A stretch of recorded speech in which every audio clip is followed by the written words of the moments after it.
Ladies and gentlemen, may I ask for you to kindly stand to welcome our distinguished guest today. Announcing the arrival of our highly esteemed and honorable guest, Professor Dr. Kamila Ghazali, Deputy Vice Chancellor, Academic University Malaya, Distinguished Professor Dr. Louis Lai Ming, Faculty of Medicine, University Malaya, and Professor Dr. April Kamila Roslani, Dean, Faculty of Medicine, University Malaya. Ladies and gentlemen, please remain standing for our national anthem and the University Malaya song.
University Malaya, kebanggaan kita semua, bertambah para ilmuwan di berbagai lapangan.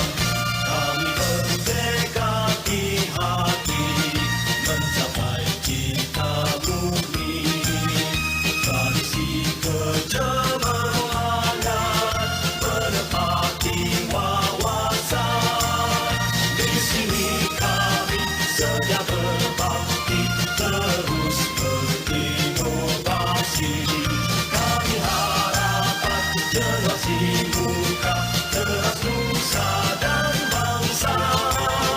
Varsity kesayanganku, sungguh banyak jasamu membentuk insan mulia, berilmu berbudaya. Di sini kami sedia berbakti, terus berinovasi. Kami harapkan generasi muda, teras nusa dan bangsa. Varsity kesayanganku, sungguh banyak jasamu membentuk insan mulia, berilmu berbudaya. Thank you very much, everyone. Please be seated.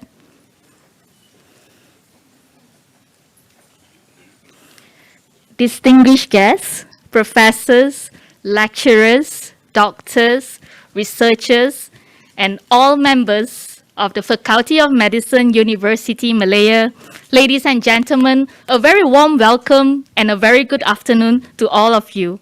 I am Dr. Tan Ai Hui from the Department of Medicine, Faculty of Medicine, University Malaya, and I am pleased and honored to be the Master of Ceremony of this special occasion today.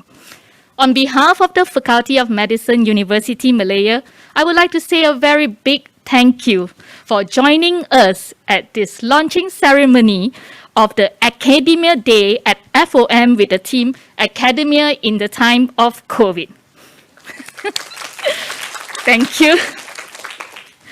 Exclusively for the first time this year, the Ministry of Higher Education Malaysia has officially recognized the 5th of October every year to be our Academia Day or Hari Academia, and the month of October as the Academia Month or Bulan Academia. This is to commemorate the contributions of all academicians working in various institutions throughout the country, including public universities, private tertiary institutions, Institute of Teacher Education, polytechnics, community and matriculation colleges, as well as institutes for technical and vocational education and training.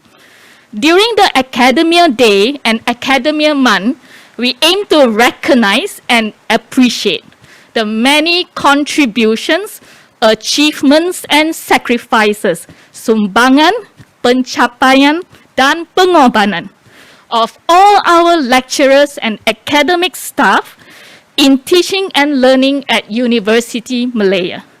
This year especially, we would like to acknowledge the good, the hard, and the solid work that everyone has put in overcoming the COVID-19 challenges in providing high quality education to all our students at the Faculty of Medicine.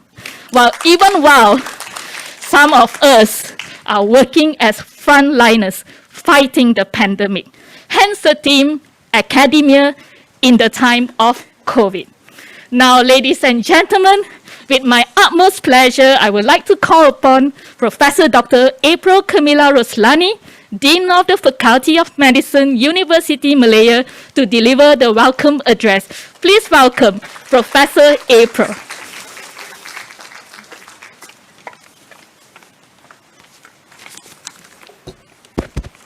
Thank you very much, Ai Hui.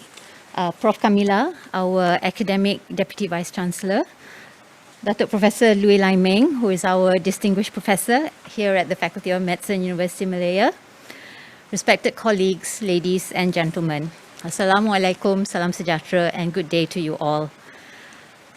It's really nice seeing all of you in person for what seems like a very long time.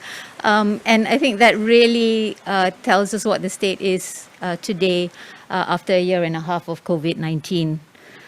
But formalities now, it gives me great pleasure to welcome you to the Faculty of Medicine, University of Malaya's celebration of the inaugural Academia Day, which kickstarts the Academia Month this October.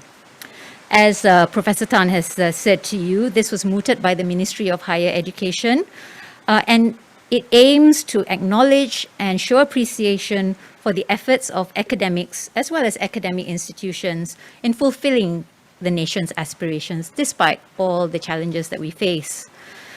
We are privileged to have Prof. Camilla here, and I must tell you that she rearranged her schedule to be with us today, so thank you so much.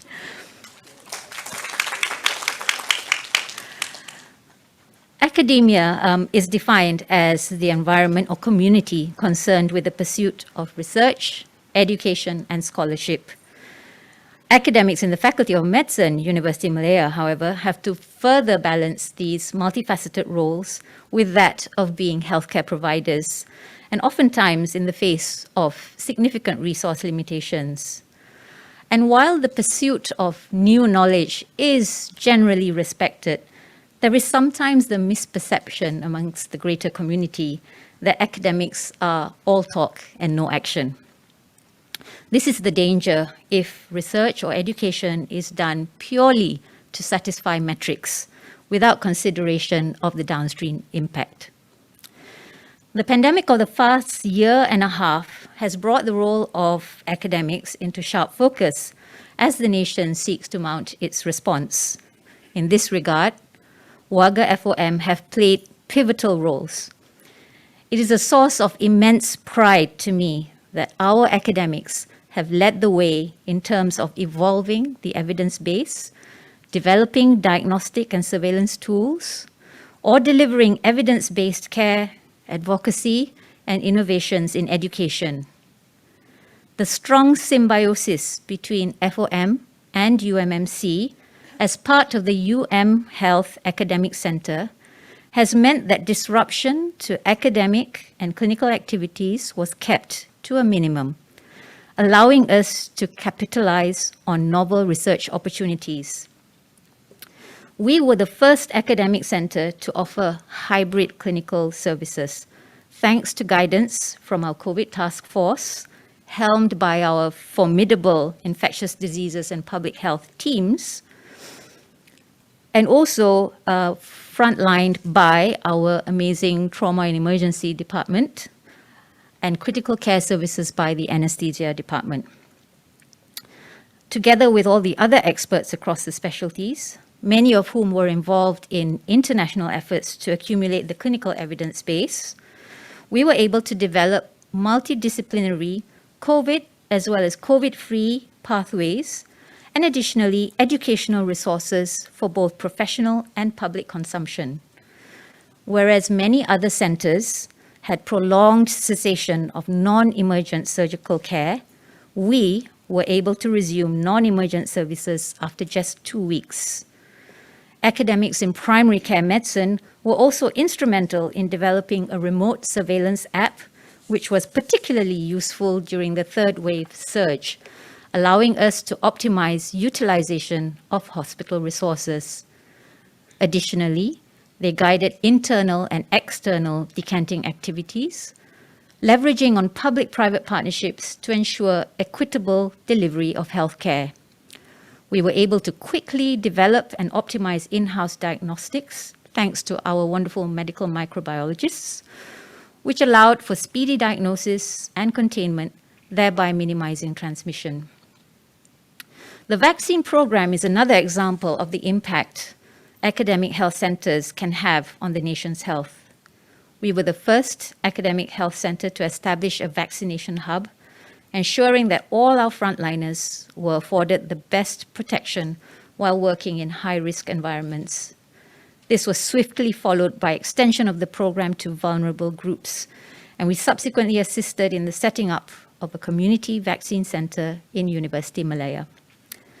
While laboratory-based research was somewhat curtailed following the movement control order, publications saw a boom, partly due to clinical COVID-related work. Our academics were at the forefront of numerous COVID-related public awareness and educational activities, notably in the areas of infection control, obstetrics, geriatrics, pediatrics, and public health.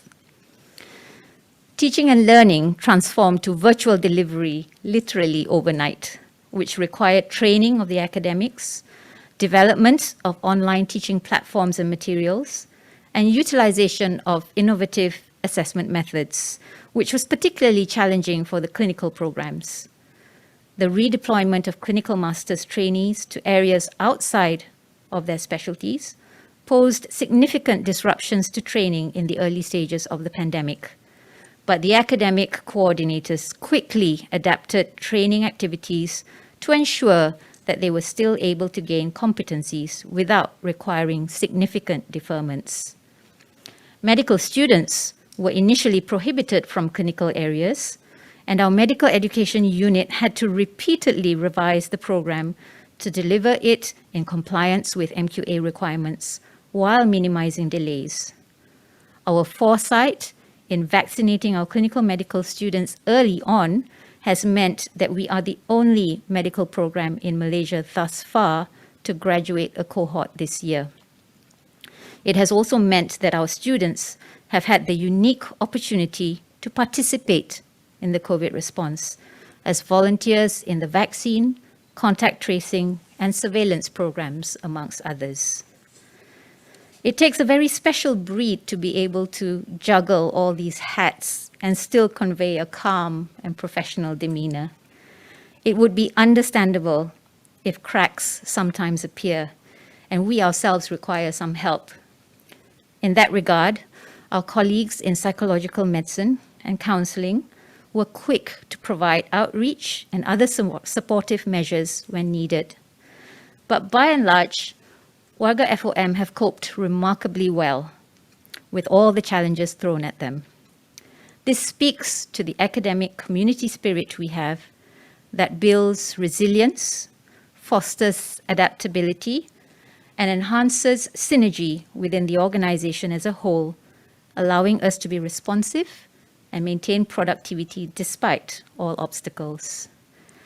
Today, we would like to celebrate that spirit, and despite the short notice, all of you have pitched in to put together today's program, as well as a roster of activities throughout the month. Through these activities, we hope to highlight how our unique and diverse ecosystem through academia has and continues to impact the world. You really walk the talk. So with that, thank you, and please enjoy the rest of the proceedings.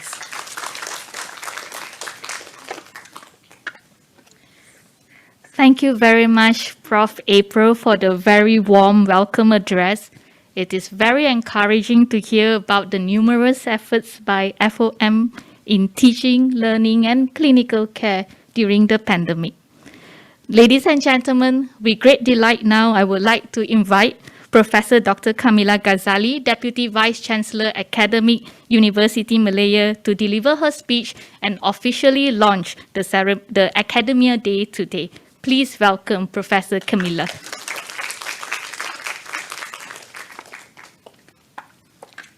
Thank you so much. Bismillahirrahmanirrahim. Assalamualaikum. Okay, I touched something. I think, is it? No? Okay, never mind. I'll leave that alone. So, Prof. April promised that it was going to be a very santai event. This is not what I expected. You guys are so formal and so official. Everything is so official.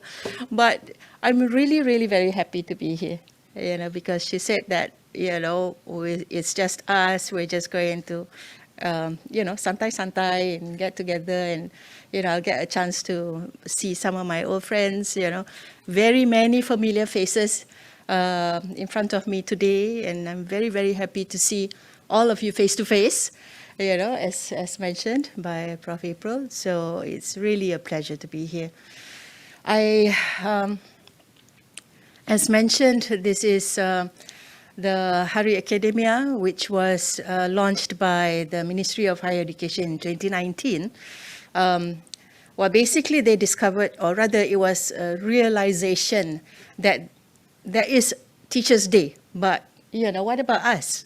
Many of us actually feel that we're teachers anyway. So come May 16, everybody says Happy Teachers' Day and everybody celebrates. But then I suppose it's kind of like menompang also, right? Because, so they decided that, we have to have a special day, the 5th of October, for Hari Academia, and then prolong, the whole month of October as the Academia month. So I'm glad we have that to mark our appreciation for academics and the academia. And I'm glad also that, it gives us an occasion to recognize and appreciate everybody who has worked very hard. And as Prof. April mentioned just now, this past 1.5 years had been especially hard for all of us. And I know it was doubly hard for you guys in FOM who had to, carry on with a lot of work which had to be adapted into so many different formats to get across, training the clinicians and training the students that you have. At the same time, I know many of you had doubled up as frontliners. So thank you so much for doing all that. And on top of that, we constantly, seek your help and your assistance and, advice on how do we do this, how do we do that, for, how to be safe in the pandemic that, we had gone through and we're still going through. And of course, it was also because of you that we came up with the vaccination policy. So that's a first in the country. and we are the first to come up with a policy so it can be implemented for new students coming in 2021, 2022. But still, this is something that we hope will also be used in other universities. I had shared the policy to other universities, colleagues from other universities. So kudos to everyone who helped, and Prof. Yazid was instrumental in that work. No, he shook his head. No, he doesn't want to be held accountable for something like that. And we all had to, FOM has Merdu, so we're very fortunate for that. At the same time, I know many of you also had gone to the training run by EDAC, and I know some of us, went for individual clinics with some of our friends at EDAC, and that's fine too, because it's not easy. We know that, teaching online and converting everything into, e-meetings and online meetings and hybrid and so on, it's not an easy task for everybody. Because some of our younger colleagues might find it easy, but someone like me would struggle through and wonder, what to do next. Coming up here in the first place and seeing this thing, suddenly pop up with a dialogue, and I'm not so sure what I'm supposed to do. I would also like to acknowledge the fact that you carried on with clinical work, during those times when, people were not sure whether it would be allowed to carry on with clinical work. But University Malaya was, the only one, or one of the few, the only one which actually carried on with our clinical work with the students. So our students were able to carry on with the teaching and learning and being trained. And as Prof. April said, even though, they had to be rescheduled and, we had to constantly rework on the calendar, but at least we were able to carry on. And I'm very glad that we did that and didn't get into trouble for it. But, at the same time, it was something sensible to do, right? It's just common sense, because you guys would be the best persons to know what's safe and what's not safe. So the trust is there.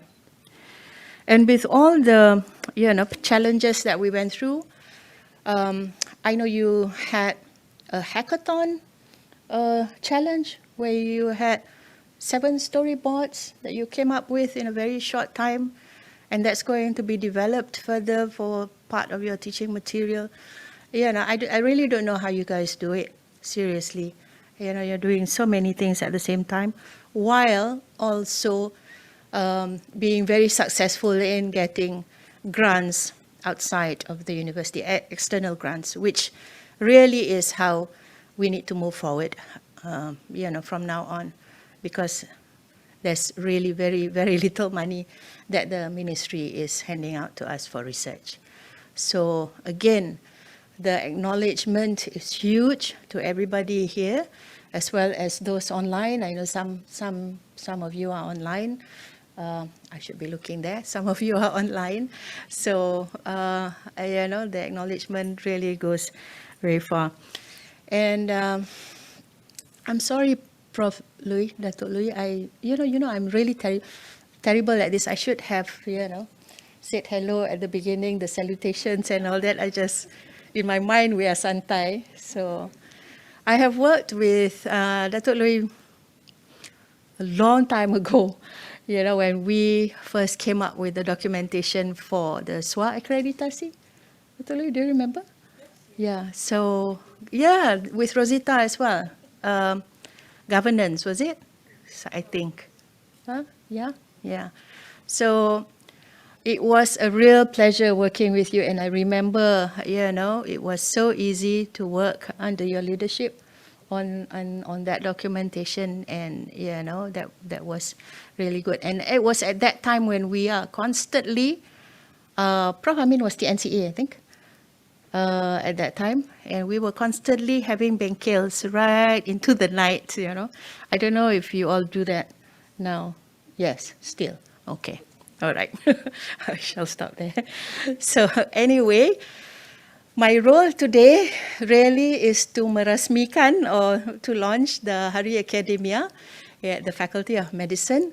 So with Bismillahirrahmanirrahim, I officially launch the Hari Academia and all the activities. I wish you all the best in the month of October for the Academia month. Bismillahirrahmanirrahim. Assalamu alaikum, and thank you very much.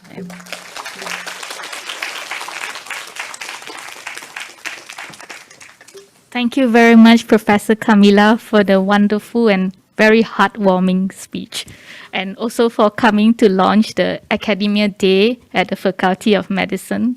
We are very much delighted that you are here to grace this occasion for us, Professor Camila. Now, moving on with much excitement, ladies and gentlemen, I would like to call upon distinguished Professor Dr. Louis Lai Ming from the Faculty of Medicine, University Malaya to deliver the keynote address for our ceremony today, entitled Academia in the New Normal. Please welcome distinguished Professor Dr. Louis Lai Ming.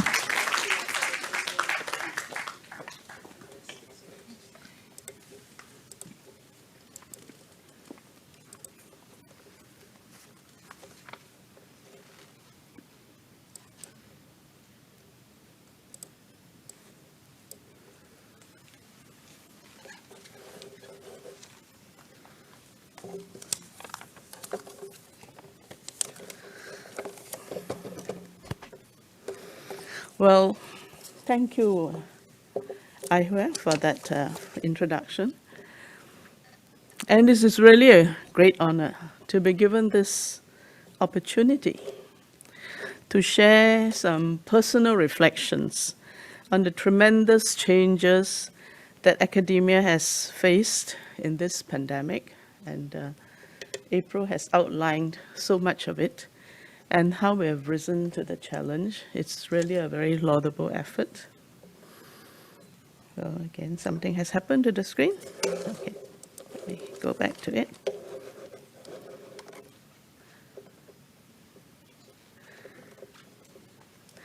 I'll be back there? Okay. So, being a pathologist, I'm not used to crystal balling. We're used to facts, and maybe we have some predictive markers, right? But being an academic here for more than 40 years, I have seen the academic pendulum swing so many times. And it's going to swing again and again. And being an innate optimist, that's why I've been here so long, I have no doubt that we will rise to the occasion. And we have seen how the faculty here has indeed risen to the occasion. And we have really much cause for celebration because we have done so much to rise to that occasion, the challenge of the pandemic. And Camila asked, how did we do it? I think it's in our blood. And it's the DNA of medical academics to face crisis. We love crisis. So much has been said about how much we have changed in the past, almost 2 years now, and how unprecedented the rate of change has been. I think that has been really the difficult part, how quickly we've had to change. So I won't go into details, except to say that we've had to cope at many fronts. I'm sure that many of us had to cope with sudden tragic personal losses, although we don't want to bring that up. I do know of colleagues and friends who have lost loved ones. And I won't even go into details about our social and working lifestyles that have had to change. that has dominated every part of our lives, that have demanded such a steep learning curve, that has been so well outlined by April just now, and how COVID has dominated almost every facet of our lives and conversation. Even just half an hour ago, I've had another phone call about COVID. And in fact, we are not more challenged than the rest of society. We have suffered together with society. We have fumbled through change together. And I would say that that has put us more in solidarity with the wider society than ever before. And that itself will have a lasting effect as we rethink or rechart our course as academics, as medical doctors, and as world citizens. So let me just look at this in a different way. Let us rechart by asking ourselves who an academic is expected to be. And this, of course, can be a very long debate, as an academic is many things to many people. And my personal guiding principle all these years is that an academic is firstly a mentor. But what does that mean? What does it mean to be a mentor? Now, some of you old enough, as myself, may have read the two epic poetries, the Iliad and the Odyssey by Homer. And those of you who have not read it and want to have a good night's sleep, perhaps could try. These works embody the wisdom of the Greek civilization, and whether we agree with it or not, there are many observations from these two works that have pervaded to this day, such as, well, the Trojan horse, beware Greeks bearing gifts, and the face that launched 1,000 ships.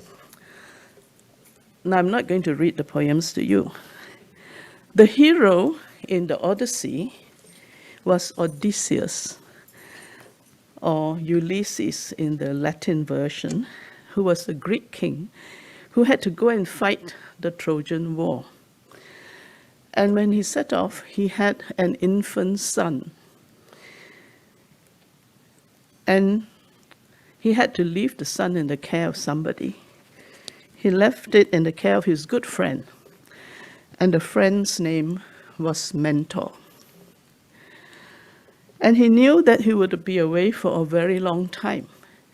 In fact, the Trojan War took 10 years, and it took another 10 years to get home. That reminds us of the pandemic, right? And Mentor, his friend, was expected to bring up his son to be a strong and upright young man who was able to do many things. For example, he should be able to handle the complexities of the household that his father left behind and withstand the ulterior motives and the falsehoods of all those who will seek to take advantage of him. So the responsibilities on Mentor were very, very great indeed. It's not just teaching this young man how to use the bow and arrow and how to eat his dinner and how to grow up, but a lot more. And he had to have the teaching of not just knowledge and skills, but inculcating values or strength of character and the ability to cope for the future. So I would like to take those ideas and say, what is it that society expects of us academic? Society has built universities, and all countries strive to have good universities and willingly support universities, but it is not for fun. It is not for having a good trophy to show off. I believe the expectation is as of Mentor. And you can simplify it into three good reasons. First, that we should educate our citizens to be fit for purpose In other words, well, produce good scientists, good engineers, good doctors, etc., who are not just experts who have skills and knowledge, but also have good ethical values. But secondly, we are expected to fix problems. And that is why society expects us to do research and innovation, and they provide funds for it, and they tolerate some of our crazy ideas when we say we want to do research in this and that, but all with the good hope that some good will come out of it. But basically, academics are expected to make the world a happy and a better place. And it can be through education, through research, but also through our learned understanding and our insights, our progressive ideas, and providing authoritative views on what can be done better. So in this pandemic, we have actually seen how these expectations have played out. And you know that every day society has been wanting answers from us. Like with regards to the pandemic, what happened? How did it happen? Why did it happen? What went wrong? They expect us to provide directions and guidance, what to do. And they expect us to find solutions. What tests? Why are the tests not good enough? Can we provide better tests? Vaccines. Can we have better vaccines? Cure. And they expect more than that. They expect us to be the big players to prevent this from happening again, to build resilience to crisis that is yet to come, and to recover, to help society recover from the present setbacks. So, as medical academics, how do we prepare our doctors for the future? Well, we have come a long way in terms of methodological advancements, and we have developed a competence-based curriculum, a holistic approach to patients, engage with society, and inculcating lifelong learning. Is that enough? What will healthcare look like in the new normal? There are many post-COVID changes that have, in a sense, imploded upon us. And we all, young and old alike, have to be part of the repair and healing team to deal with that. And to name just a few, to address the inadequacies of the current system, the socio-economic devastation, to deal with the collateral damage on other diseases, the damage to solidarity and to trust, to deal with the flawed social media and combating fake news. This may seem like the pressing task at hand in the immediate post-pandemic era. I'm not sure we should say post-pandemic, but at least in the next phase. But it is equally important to remember that just because we have a pandemic does not mean that the existing pre-pandemic challenges have gone away. They are very much with us. And each of these 21st century challenges that have been with us, like the inequalities of the world, the changing pattern of disease, and all the socioeconomic dynamics that impact our health, conflict, displaced societies, even antimicrobial resistance, rising healthcare costs, all these problems. And I know many of us are involved in this in a very big way. They all are huge in themselves, and they're still with us. So I would like to encapsulate our challenges ahead with a view of our world as a donut world. I know we've had changing views of the world, from a flat world to a round world to a global world. Well, I would say we are a donut world. And I borrow this concept from donut economics, which was propounded by Kate Raworth in 2017. And some of you may have heard me speak on the donut world in other platforms, but I believe this view has been made even more relevant by the pandemic, because this is an apt way of appreciating the interdependent world and the concept that no one is safe until everyone is safe. So what is the donut world? The outer circle of the donut is the health of the planet. And we have to recognize, we must recognize that breaches of the outer circle, from issues like climate change and One Health, the ocean and forest, they all have serious deleterious effects on health and disease in society. Climate change is just one example. There are many examples. But we may think that tackling climate change is not really our scope. It is for the environmental scientists. But global warming is not just a matter of us having to use the air conditioning more often. Climate change affects the quality of the air we breathe, the water we drink, the security of our food and shelter. And studies from a high-income country like the UK has shown that strategies to mitigate climate change can reduce heart disease and stroke by 10 to 20%, and breast cancer by 12 to 15%.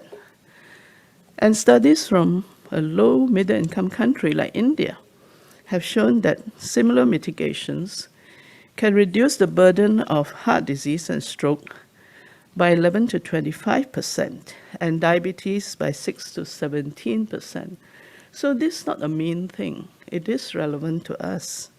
We are, of course, very well aware that climate change can lead to environmental disasters such as floods and disease outbreaks, leading to massive sudden loss of lives and huge demands on the healthcare system. And we have dealt with that.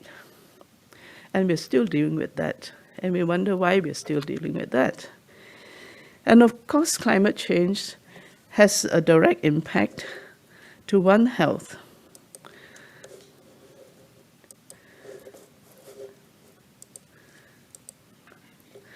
And One Health is about the interconnection between the environment, animal, and human health.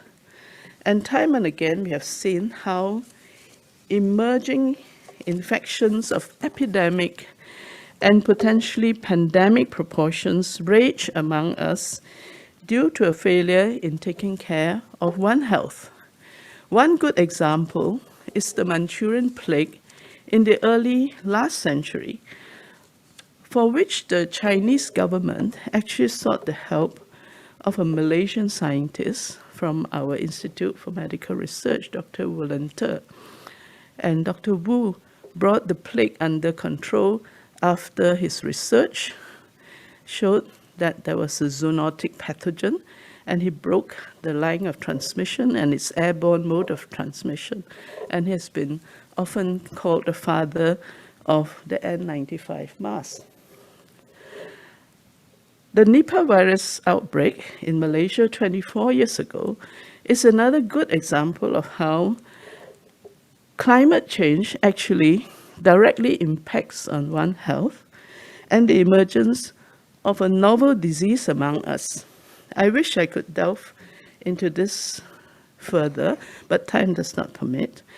It is, in any case, an extremely fine example of academic excellence, how our team led to the discovery of the novel Nipah virus, and how the outbreak was controlled within 2 months of discovery of the virus because of their good work in demonstrating the root cause of its emergence through the fruit bats and the link to One Health and the El Nino climatic event.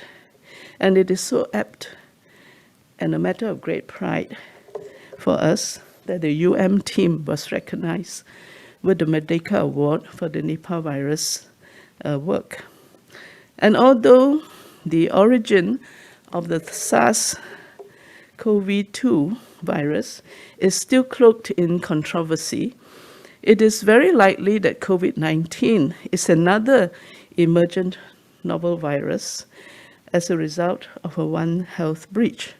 So what I'm trying to say is that vigilance in the One Health front is a very necessary part of our pandemic preparedness efforts.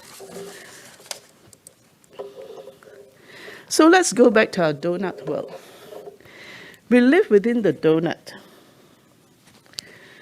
Between the two circles of the donut and the conditions of the donut within which people are born, they grow, they live, and they age, have been succinctly conceptualized as the social determinants of health by WHO. And it's depicted by this other donut here, showing how our physical, social, lifestyle, and economic environments impact on our health.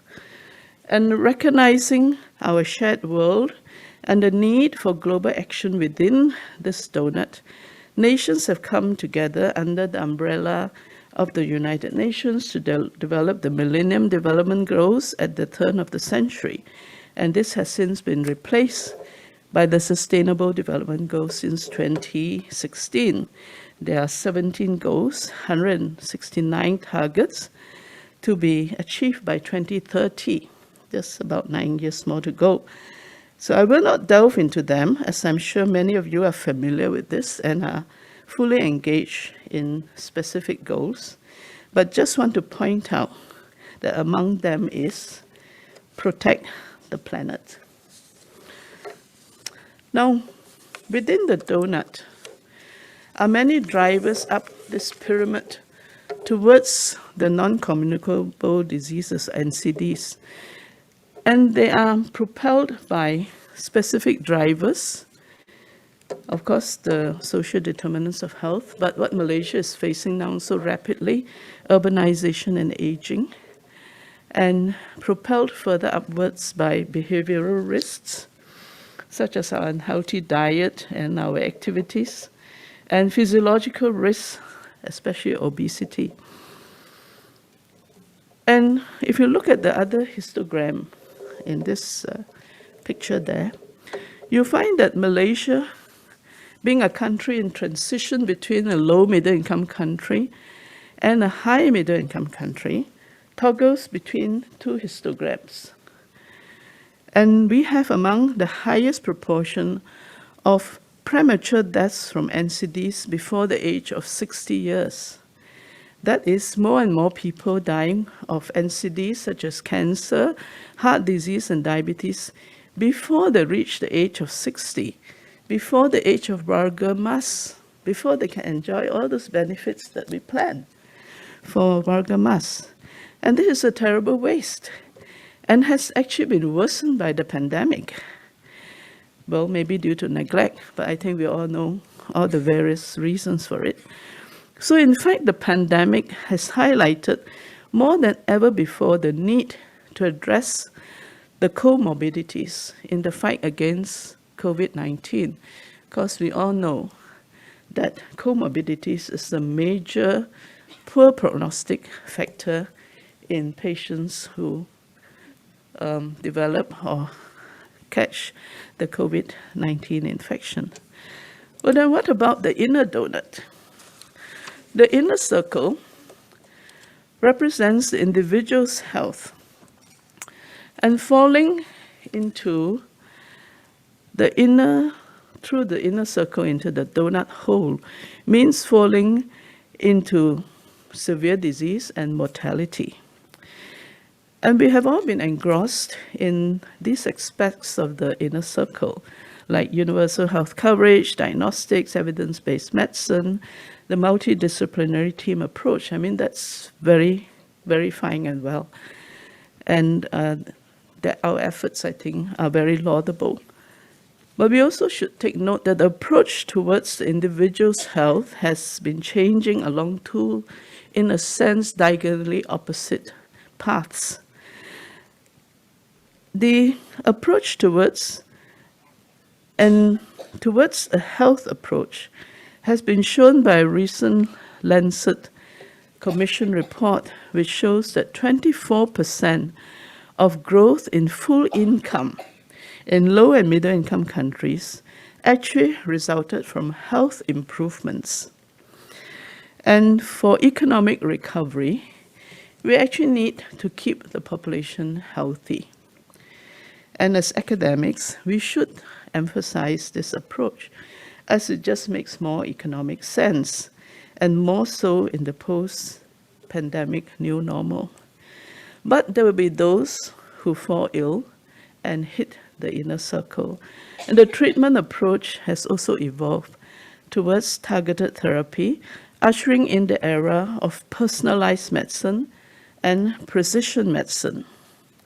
Although at first glance, the precision medicine approach may conjure up visions of expensive tests and therapies, it is actually best poised to tackle the problems of the 21st century because it actually maximizes effectiveness of health care. The challenge, however, is whether policymakers and governments can be convinced of its value proposition, especially when facing a bleak economic climate. And there is an onus on academics like ourselves to provide the data to support the cost effectiveness of this approach. The pandemic has propelled almost all of society into the fourth industrial revolution.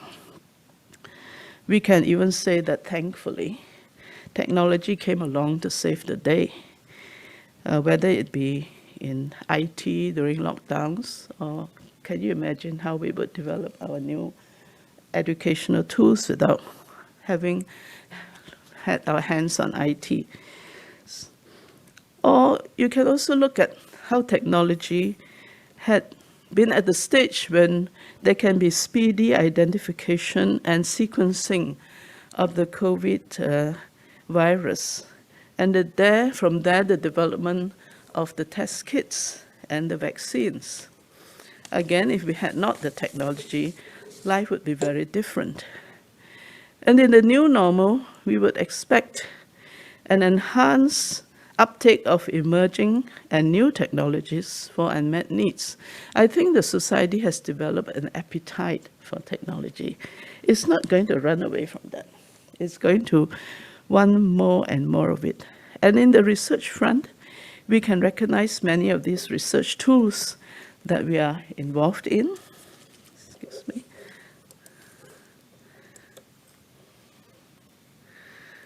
Sorry, go back. I'm sure some of the researchers recognize, tissue engineering, CRISPR-Cas, mobile apps, 5G, organoids, and so on, DNA origami. I would expect that this will now move even more rapidly from bench to bedside because society expects it. And they expect it at a faster rate. And borrowing from the concept of precision medicine, might we also not expect a precision learning approach? After all, it's reasonable that one size does not fit all can easily apply to education as well.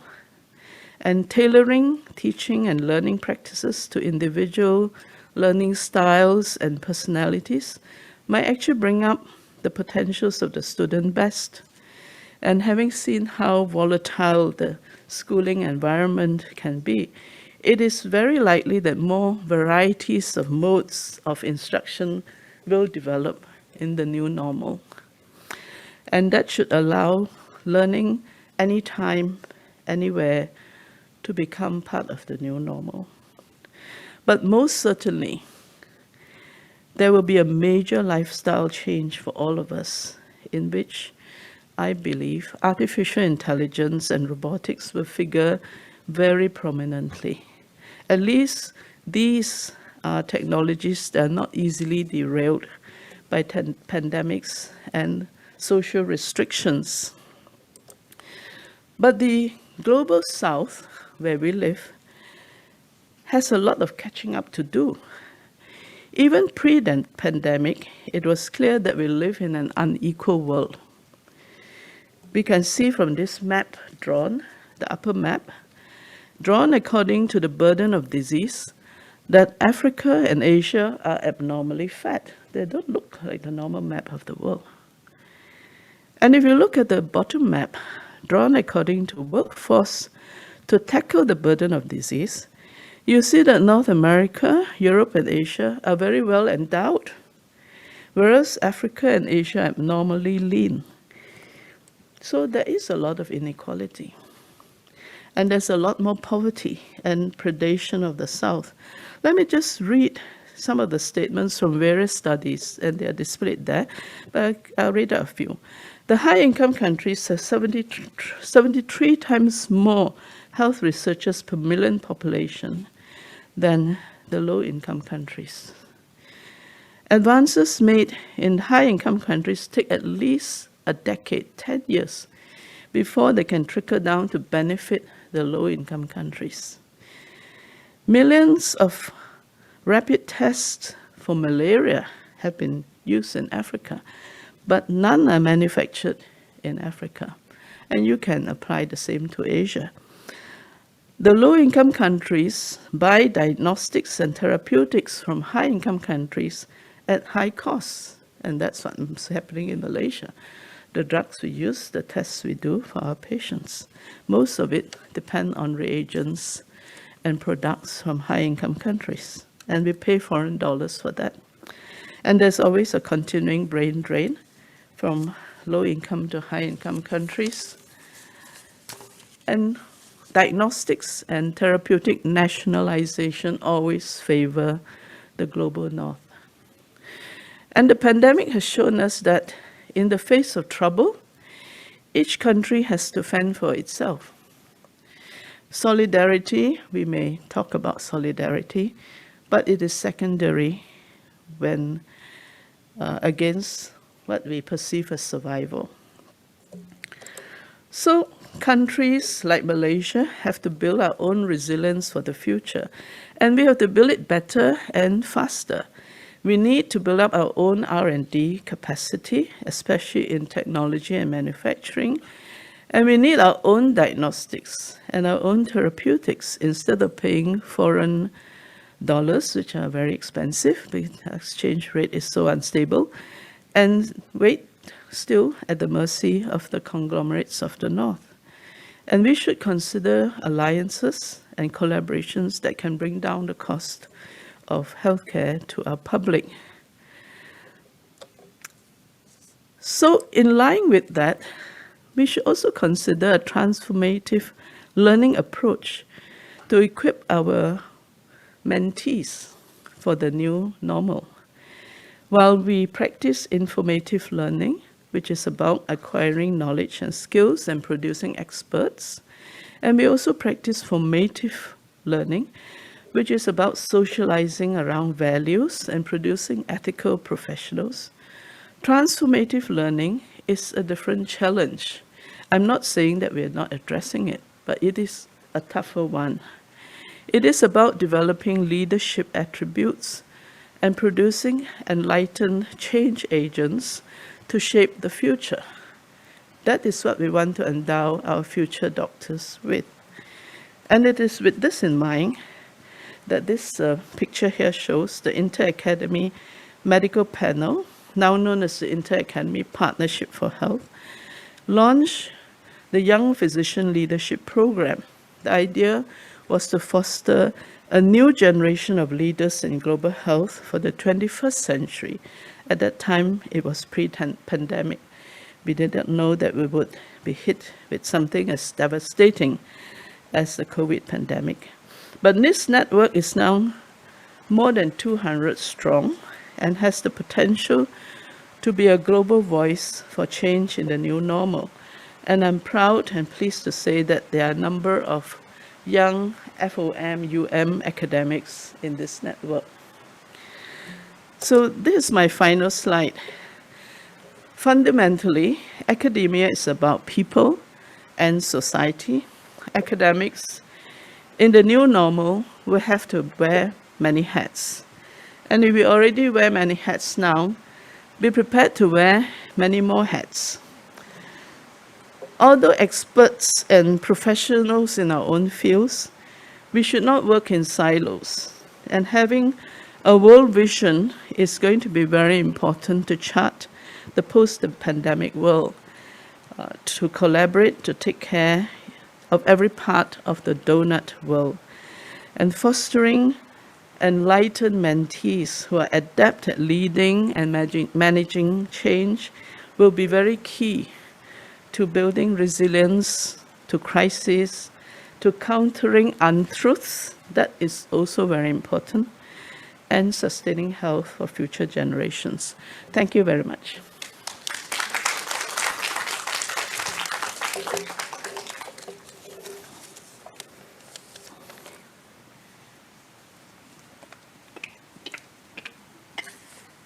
Thank you very much, distinguished Professor Louis, for the very enlightening and inspiring remarks. I think we are indeed very fortunate to have you mentoring us, guiding us, supporting us in various ways at the Faculty of Medicine over the years. Thank you very much, Professor Louis, and we look forward to more to come. Okay, ladies and gentlemen, the undergraduate students of the Faculty of Medicine have prepared a special item for us today. So sit back and enjoy the video sketch prepared by our students entitled A Day in the Life of an Academic.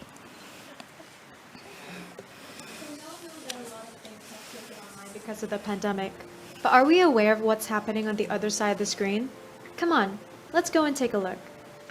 So after a long day of hard work, our educators come home tired, wanting to catch a little break. And the students are tired too, having sat at the same spot for countless hours. But life goes on after working classes, and most of the time, all you want to do is crash. 1 hour later. 1 eternity later. However, that's not what we can do.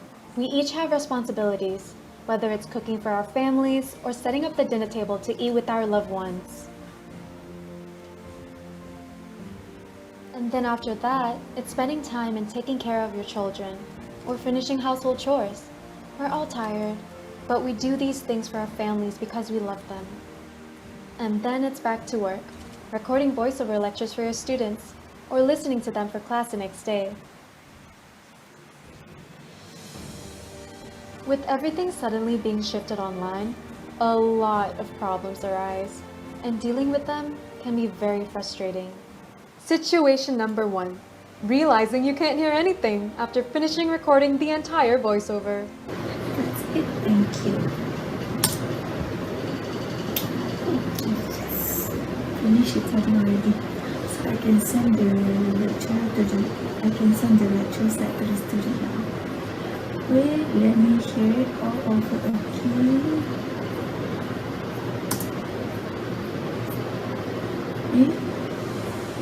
Why cannot hear me?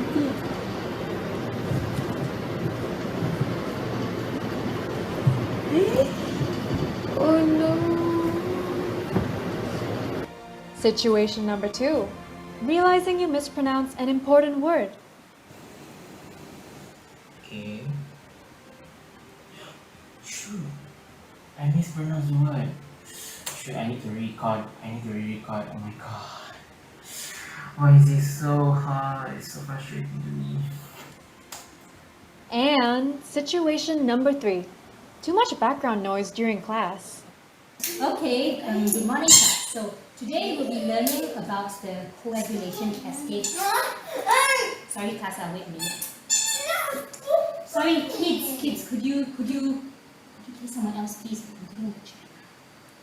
Yes, sorry, class. Moving on. If that's not enough, here are a few more examples that we're all too familiar with. Hello everyone. Why there are so few students that come to my class? How many are supposed to be in my class? May I know who is the class rep? Okay guys, hi, can you guys see me? Sorry for being late lah because the internet here a bit laggy, so it was very hard to connect. But now I'm here. Why don't I see anyone else? Is it my internet problem? Hi. Okay lah, never mind lah. Just move on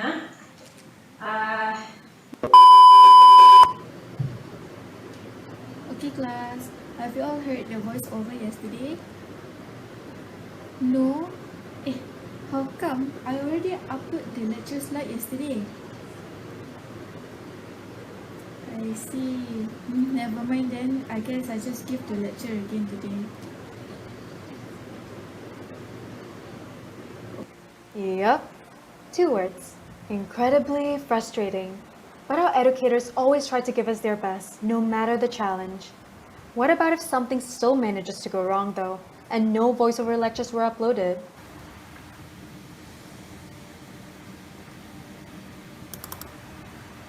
No pre-recorded lecture materials available for tomorrow. Let's pause it right here real quick. I'm going to tell you now that there's many ways a student can react to this, some of which are the following. Number 1, getting angry.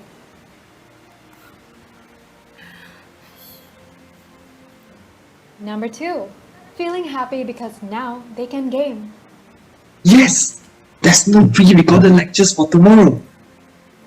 Game time! And number 3, feeling nervous, afraid of falling behind.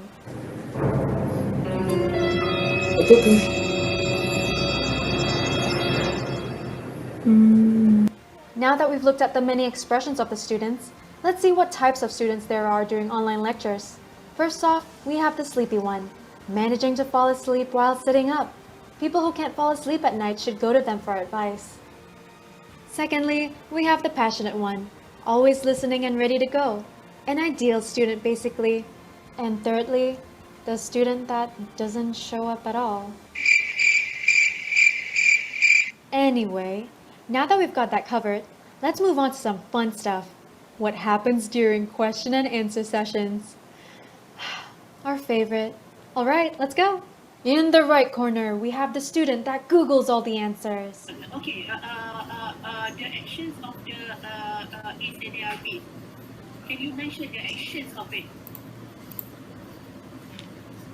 Sorry, doctor, can you repeat again the question? And in the left corner, we have the student that just keeps quiet.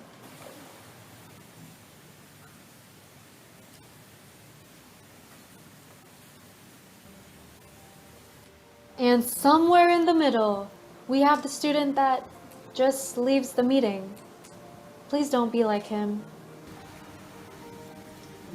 I think I should rejoin the meeting later.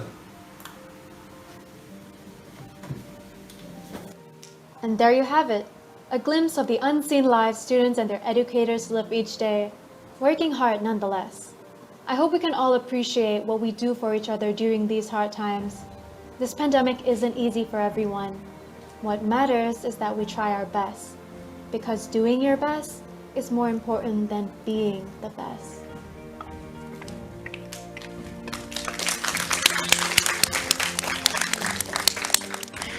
On behalf of the Faculty of Medicine, I would like to record sincere thanks to all the students who have participated in making this video. Let's give them a round of applause again.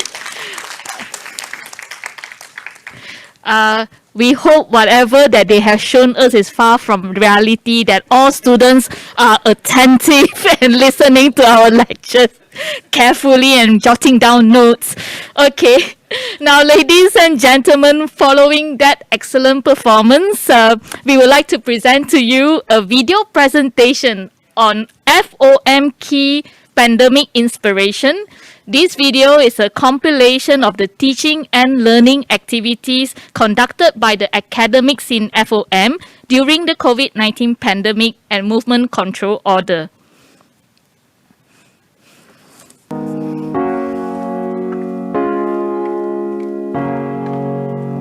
Wait! Let's take a selfie. No! Physical distancing, remember?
Can't wait to see you for the 19th AOCR.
What a wonderful compilation.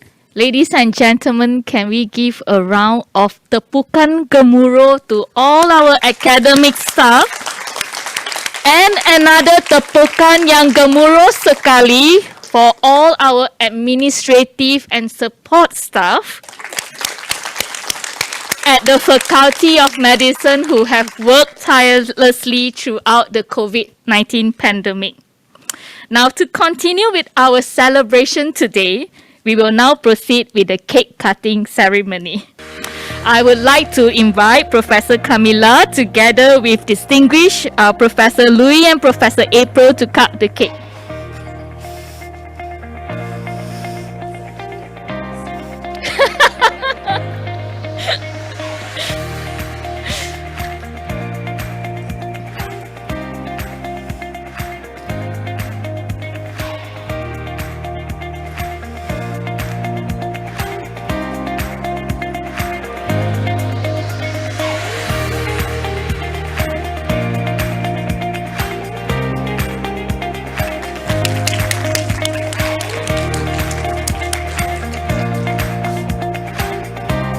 Thank you very much. We would like to invite Professor April to present a token of appreciation to Professor Dr. Camilla Ghazali.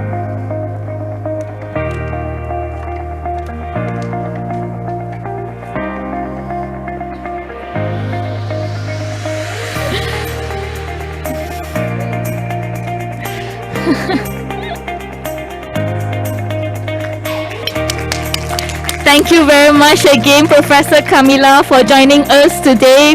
Now we would like to invite Professor April again to present a token of appreciation to distinguished Professor Dr. Louis Lai Ming.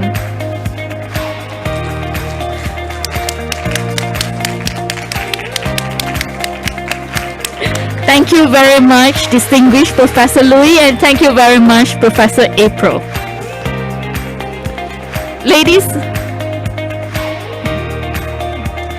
Ladies and gentlemen, we have come to the end of this ceremony today. Sincere thanks to all of you who have made time to join us in this celebration. Your presence and participations have definitely made this event all the more meaningful. We will now proceed with the much awaited session, the photo taking session. So please can I invite all the dignitaries of the auditorium